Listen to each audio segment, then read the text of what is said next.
Good morning.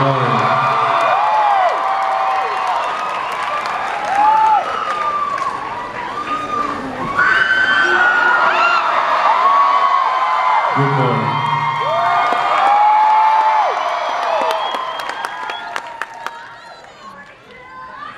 How many of you were up all night? Raise your hand.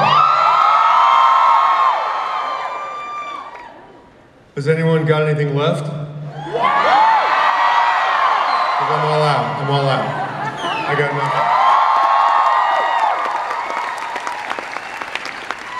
Ladies and gentlemen, I think we have to give a proper Comic-Con welcome. The very first appearance at Comic-Con for Mr. Bill Murray. Give it up.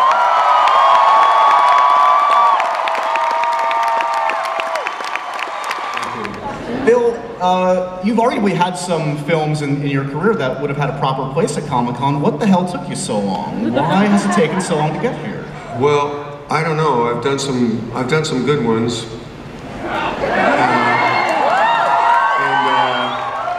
I've done some comical ones, I guess, and I've done some that I maybe should have been convicted for. So, I feel like I fit in. I feel like I could fall down in any one of these aisles right here and be left alone until I awoke.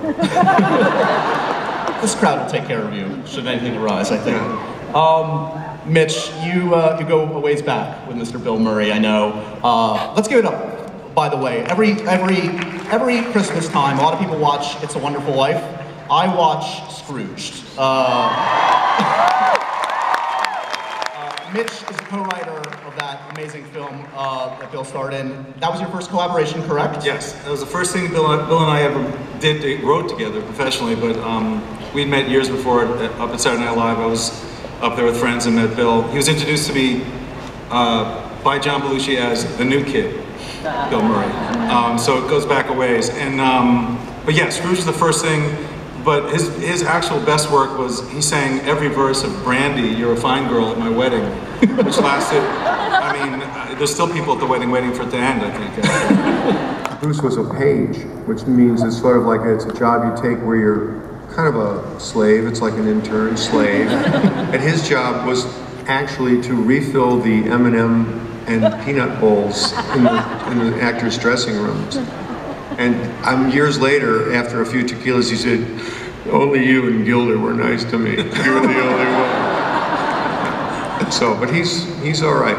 He's okay. We had a fun time. Like I say, Morocco, I'm just saying, it's reasonable, it's thrifty. It's not exactly like sleeping underneath Petco Park, but it's pretty good. Is that where you're staying tonight? You're staying underneath Petco? You gotta move on. You can't stay in the same place every night, you know what I'm saying? All right? You can't sleep in the same place every night. About this collaboration, I would think a lot of directors, a lot of writers write parts specifically for you, and that can be great, and that can also be terrible. Well, do you find that to be the case when you read things that are intended for you, that people are just going into things you've already played, or what's the trap that people are falling? I have read scripts that people insist, I've written this script exactly for you. And I read the script and I realize, yeah, these are all my lines from other movies. They really, I mean, it's pretty naked. But when you're thinking sort of, when you lose yourself and you're writing for an actor, I mean, you can sort of visualize one maybe, but you want to write the story that's inside you. You want to write your story, whether or not, Judi Dench plays the part or Pierce Brosnan, it shouldn't make any difference. You just write the part you want to write. And Mitch is, we've written a lot of things together, and well, he writes them and I rewrite them is what really happens. Do the punctuation? Yeah, but he's not in the guild.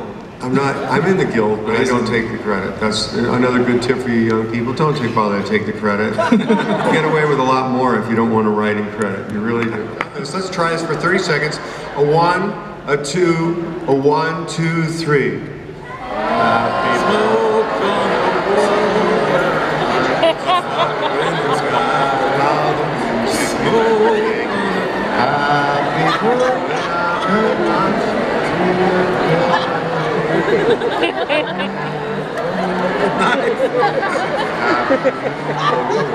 I hope it's being recorded.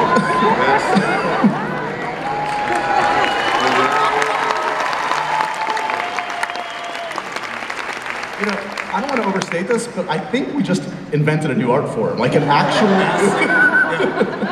Massing. I don't know if you heard it, it sounded really good. I don't know that I was ever up for Han Solo, I couldn't tell you for sure, but I am working out now in the hopes of getting this new thing. You know, just a lot of swimming and Pilates. I'm really going to work hard at it. I would expect there are a few questions from this audience. Are we ready for a question or two? I got a spotlight too, cool. That's good. Holy Jesus, it's Superman!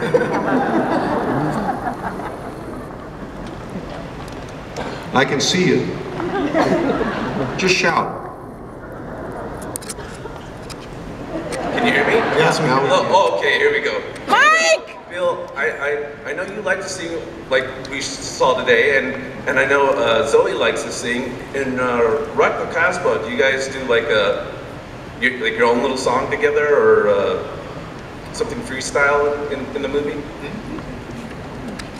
Well, I sing in the shower. I sing "Can't Find My Way Home" by those guys, and Zoe sings "I'm a Bitch, I'm a Woman." You know that song? Yeah. She does a great job. She really kills it. She can really sing. Actually, we had a rap party on a galleon, a ship, literally like an old-fashioned three-masted ship that they've turned into a bar somewhere in Morocco.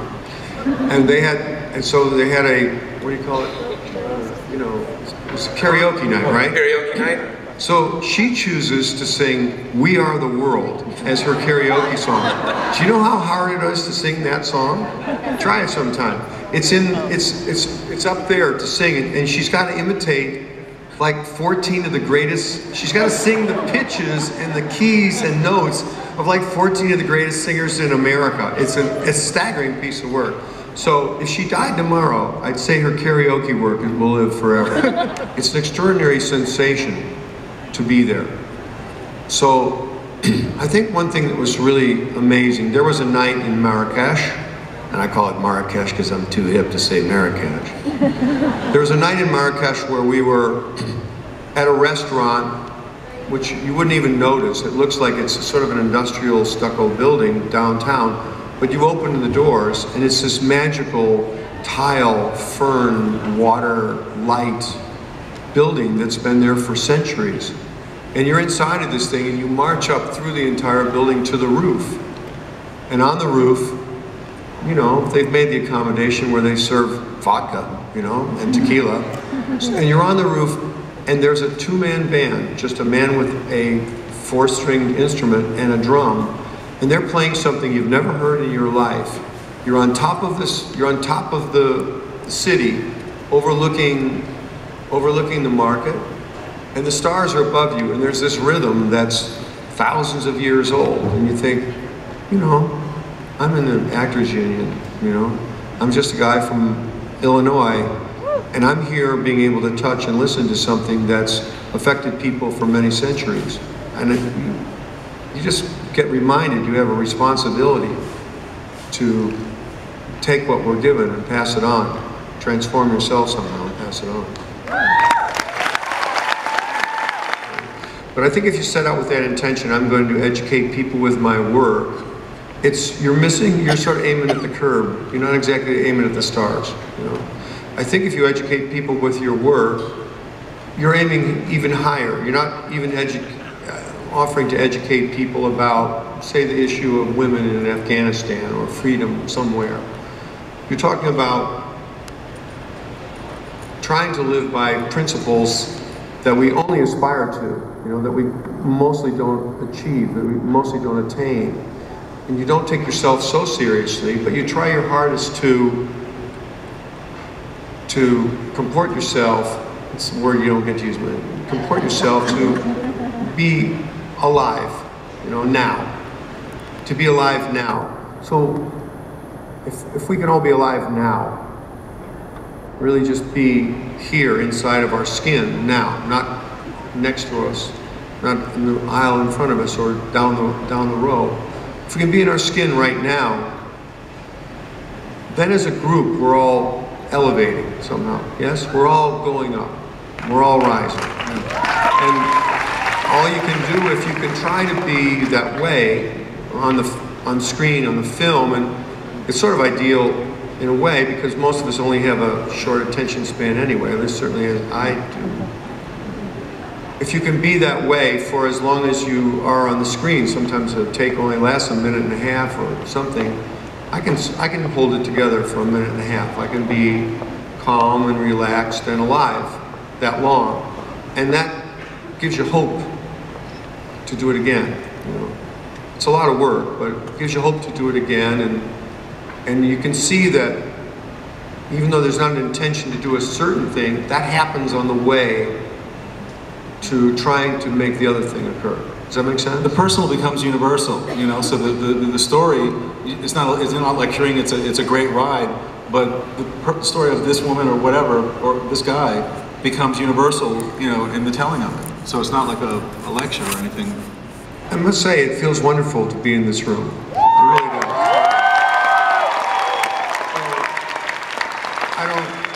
I have a lot of dress-up outfits at home that I would surprise you with. I'm not going to tell you. I'd really surprise you. But I feel like I feel comfortable in this room in that there's I don't know what it is. I don't know if it's passion or, you know, I like when people get excited about something, you know. There's a lot of people that just don't get excited about much at all. You know, they'd only get excited about food or something, or TV or something, but the fact that you all are excited about something in particular, and really just the forms, you know, the fantastic forms, you know, the creative forms, you know, that's pretty cool. You know, it's nerdy, but it's some of the best parties I've ever been to were with really insane nerds, like crazy. Like, I was at a party once at the Skywalker Ranch up there. You talk about nerds. You talk about nerds. I mean, these people, they should have their blood tested, you know, or recycled or something, transfused into other people. But the rap party, when we finished the work up there, was one of the craziest and most maniacal I've ever seen. It was really fun. Playing to a band called El Rayo X. David Lindley's band. Anyone know this band? It's like a really stupid, and people literally bouncing upside down on their heads and standing on their heads and stuff. It really was stupid fun. I liked it a lot.